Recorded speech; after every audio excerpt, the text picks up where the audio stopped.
Welcome to the midweek edition of our coronavirus virtual town hall. We're glad you're with us. I'm Michael Wooten. And I'm Mary Alice Demler. Here's what's ahead.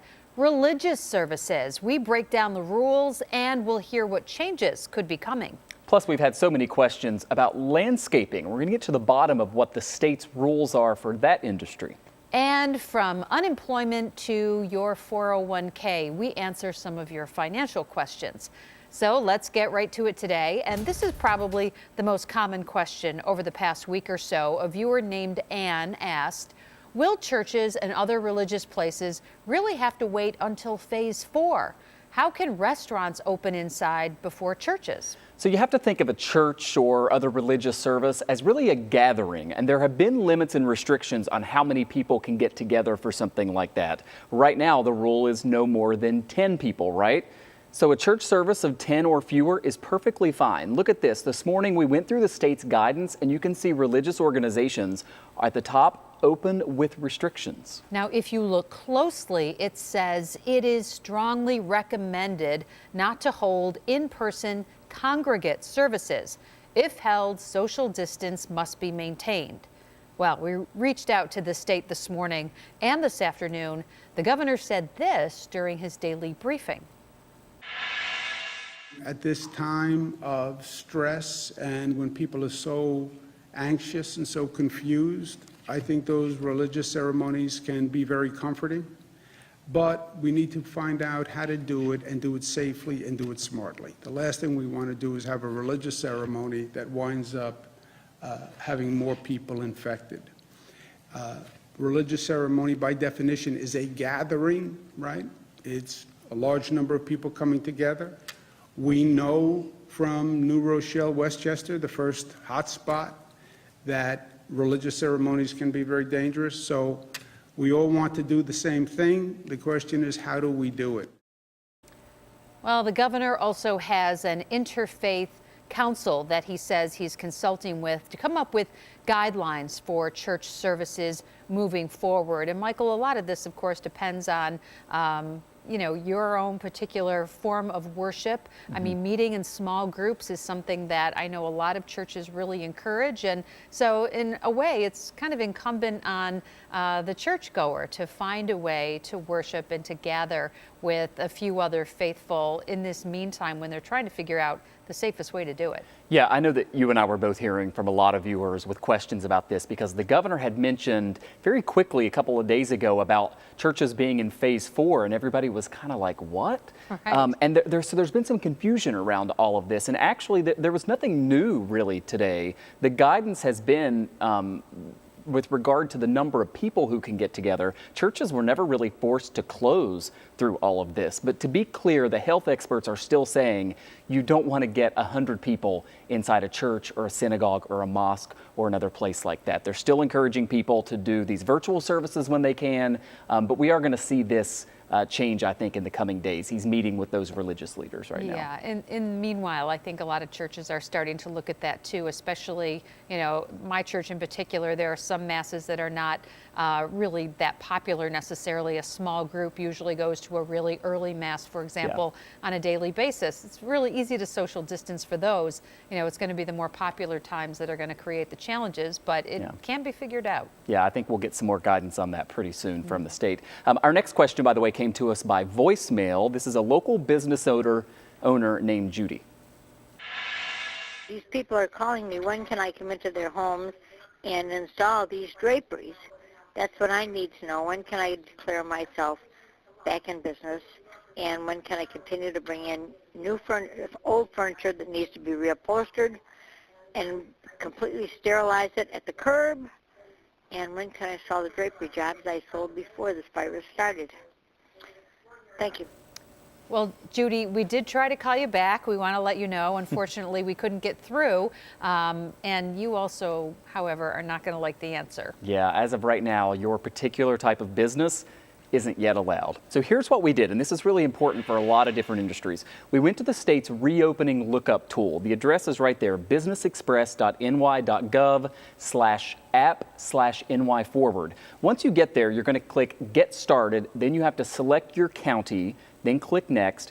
And that's the point right here where you can search your particular industry. You start typing, it kind of auto suggests it. It's pretty easy to find what you're looking for there.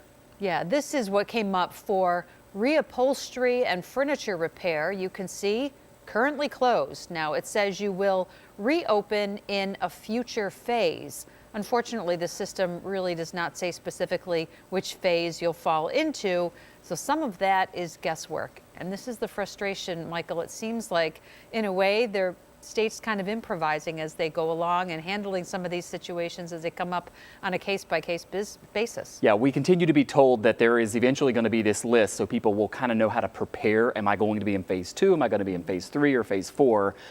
But this tool, and we put the address there on the screen, you can also kind of Google it and find it. The tool is pretty interesting, though. There are more industries that are available to be open right now than some people may think. So you can check that out and continue to go to it for updates. There you go. Yeah.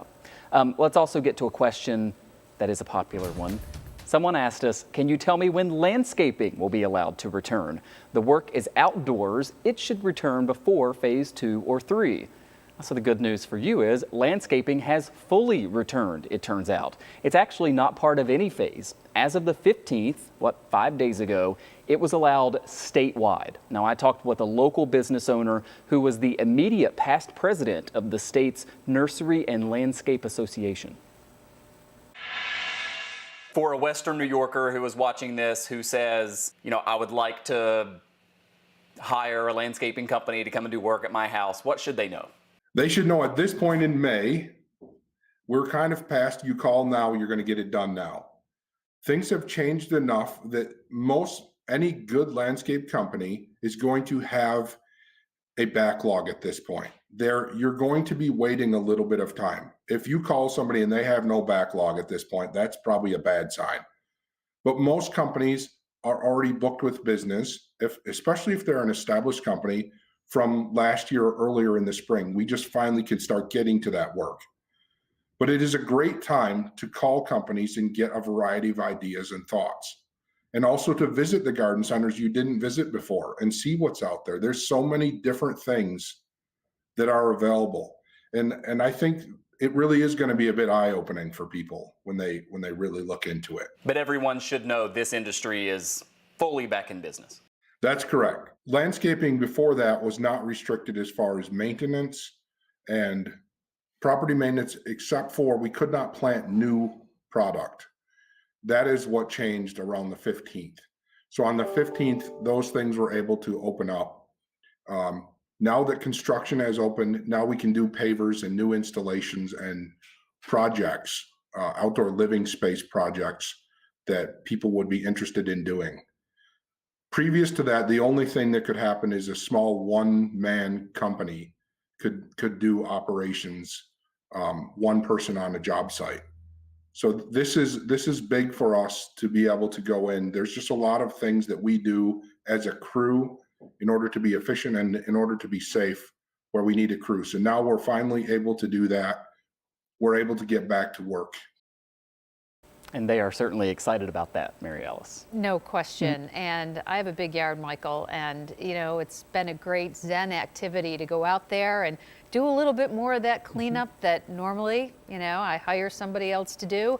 So, desperate times call for desperate measures. So getting out there and maybe giving your landscaper a little bit of a head start on things is what some of us will have to do until they're available, because that backlog is going to be tremendous because it's almost June. Yeah. The one thing real quick that he told me that was really interesting was the weather kind of cooperated with this pandemic insofar as they wouldn't have been able to do a lot of this work to begin with because the weather was kind of so crummy recently. Right. So it kind of pushed them back, and now that we have decent weather for them to get out and work, they're ready to do it. Yeah, we and got the open. sunshine now, so Yeah. we're all inspired. There you go.